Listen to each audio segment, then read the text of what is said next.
السلام علیکم ورحمۃ اللہ وبرکاتہ۔ امید ہے آپ سب خیر و عافیت سے ہوں گے۔ بغیر تاخیر کے اپنے سبق کی طرف چلتے ہیں۔ حضور صلی اللہ علیہ وسلم کا معجزہ۔ حضرت ابو ذر رضی اللہ تعالی عنہ فرماتے ہیں کہ ہم ایک مرتبہ رسول اللہ صلی اللہ علیہ وسلم کے ساتھ بیٹھے ہوئے تھے۔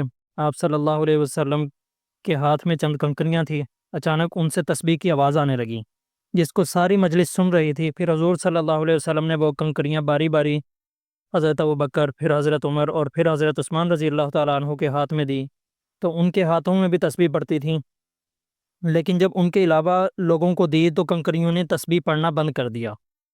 اس کے بعد ایک فرض کے بارے میں رسول اللہ صلی اللہ علیہ وسلم نے فرمایا، جو شخص اچھی طرح وضو کرے، پھر مسجد میں نماز کے لیے جائے اور وہاں پہنچ کر معلوم ہو کہ جماعت ہو چکی، پھر بھی اس کو جماعت کی نماز کا ثواب ہوگا، اور اس ثواب کی وجہ سے ان لوگوں کے ثواب میں کچھ کمی نہیں ہوگی جنہوں نے جماعت سے نماز پڑھی۔ اس کے بعد ایک سنت کے بارے میں حضرت ام سلمہ رضی اللہ تعالی عنہ فرماتی ہیں کہ رسول اللہ صلی اللہ علیہ وسلم اکثر یہ دعا مانگتے تھے، یا مقلب القلوب ثبت قلبی علی دینک، اے دلوں کے پھیرنے والے، میرے دل کو اپنے دین پر استقامت نصیب فرما۔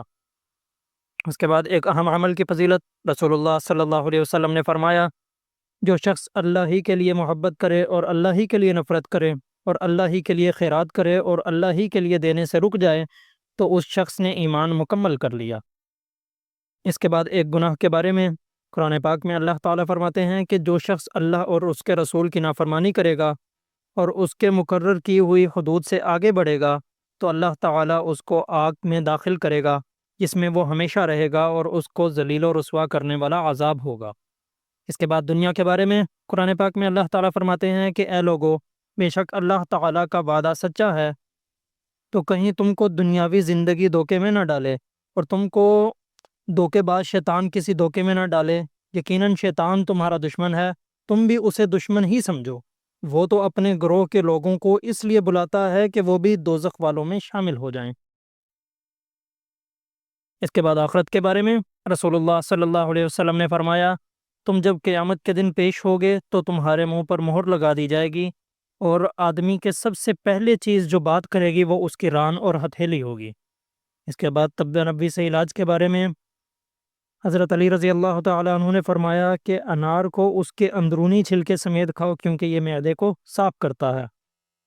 حاصل یہ ہے کہ علامہ ابن قیم فرماتے ہیں کہ انار جہاں معدے کو صاف کرتا ہے، وہیں پرانی کھانسی کے لیے بھی بڑا کارآمد پھل ہے۔ نبی کریم صلی اللہ علیہ وسلم کی نصیحت، رسول اللہ صلی اللہ علیہ وسلم نے فرمایا کہ لوگوں کو اچھی باتوں کا حکم کرو اور بری باتوں سے روکو، ورنہ قریب ہے کہ اللہ تعالیٰ تم پر اپنی طرف سے کوئی عذاب نازل کرے اور تم دعا کرو تو تمہاری دعا قبول نہ ہو۔ آج کے لیے بس اتنا ہی، پھر ملیں گے نئے سبق کے ساتھ انشاءاللہ تعالی۔